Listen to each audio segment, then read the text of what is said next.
E aí, pessoal, você já ouviu falar na clozapina? Esse é um antipsicótico muito potente, talvez o antipsicótico mais potente no tratamento da esquizofrenia, excelente principalmente para esquizofrenia resistente a tratamento. Ou seja, você tem um paciente com esquizofrenia que tomou 2 antipsicóticos e não respondeu, você acaba iniciando o uso da clozapina e o que é muito importante, tem que iniciar o uso rápido dele. Sabe por quê? Acontece das pessoas tomarem risperidona, tomou olanzapina, não melhorou com nenhum, aí vai pro haloperidol, aí vai pra periciazina e vai deixando a clozapina de lado. Os estudos têm demonstrado que quanto mais você demora para iniciar a clozapina, mais você não só retarda a melhora do paciente, mas você aumenta o risco de prejuízos cognitivos, de manutenção de sintomas residuais e até do risco suicídio. Pois, afinal, a clozapina também tem um efeito anti-suicídio na população com esquizofrenia, tá? Então, esse medicamento, como eu disse, é um antipsicótico usado na esquizofrenia resistente a tratamento, em outras psicoses resistente a tratamento, de off-label até no transtorno bipolar resistente a tratamento, especialmente nas fases, obviamente, de mania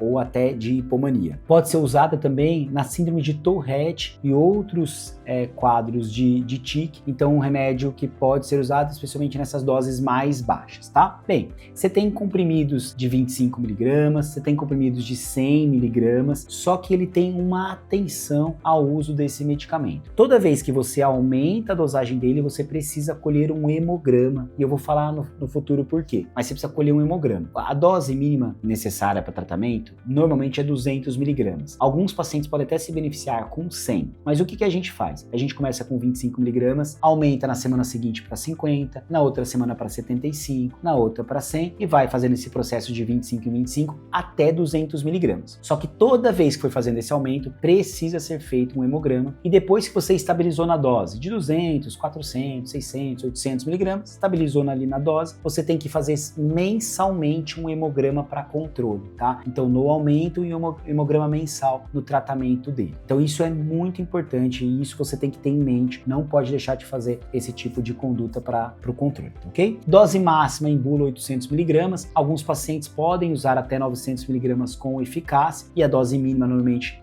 de efeito é de 200mg. Esse medicamento ele é metabolizado por 3 enzimas. A1, A2, muito comum dos antipsicóticos, A3, A4, que também é bastante comum em antipsicóticos, e A2C19, que acontece com alguns antipsicóticos e também com alguns antidepressivos, como o escitalopram, por exemplo. Além disso, a meia-vida da clozapina é relativamente curta, vai de 8 a 12 horas, por isso, quando você entra em doses maiores da clozapina, às vezes você tem que dar o medicamento em 2 tomadas ao dia também. A excreção do remédio é urinária, boa parte do remédio é eliminado pelos rins, ok? Então, é um medicamento que eu falei as indicações, agora eu vou falar para vocês também como ele age. Ele faz um bloqueio dos receptores dopaminérgicos D2, ele tem propriedades antihistamínicas, ele tem propriedades ansiolíticas, ele tem propriedades anticolinérgicas e ele também tem uma propriedade de antagonismo de receptor serotoninérgico 5-HT2.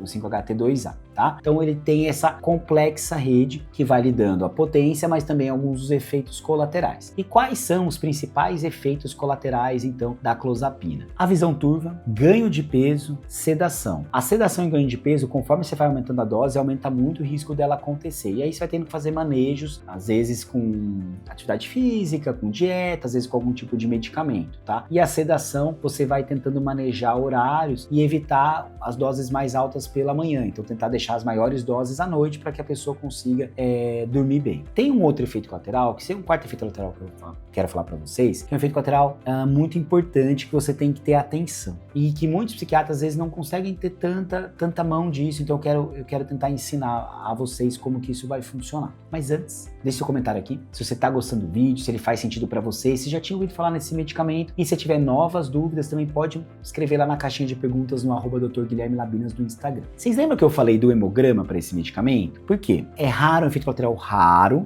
mas possível de acontecer, que é a granulocitose.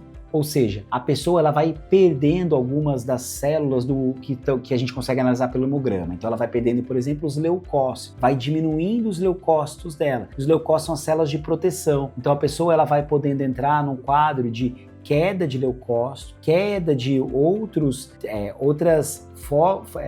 tipos de leucócitos, então a pessoa vai tendo leucopenia, eosinopenia, linfopenia, então ela vai perdendo todos esses tipos de células de defesa e isso pode ser que se você está aumentando o remédio, você tem que parar o remédio na dose que está, aguardar voltar, aumentar, e se aumentar, diminuir de novo, você tem que trocar o remédio, ou dependendo do caso, você tem que trocar o medicamento, tá? Porque aí é um risco muito grande de infecções, por exemplo, a pessoa está vulnerável a infecções. Mas como eu disse, é um efeito colateral raro, mas é por isso que toda vez que você aumenta a dose do remédio, você tem que colher um hemograma em seguida, tá? E além disso, mês a mês você acaba fazendo também esse hemograma para fazer esse segmento. Lembrando, depois que você começar a fazer o hemograma mês a mês, aí se torna ainda mais raro acontecer, dificilmente ver mesmo. Mas por protocolo, você acaba fazendo isso mais por segmento mesmo, tá bom? Vou falar de um último efeito colateral que também acontece nessas situações, que é a boca seca, muito comum nesse tipo de antipsicótico, e a hidratação normalmente é o suficiente para manejar os efeitos colaterais. Se você então gostou desse vídeo, não esquece de me seguir, se inscrever aqui no canal, e se tiver dúvidas, deixa aqui seu comentário, tá bom? Um grande abraço e até o nosso próximo vídeo.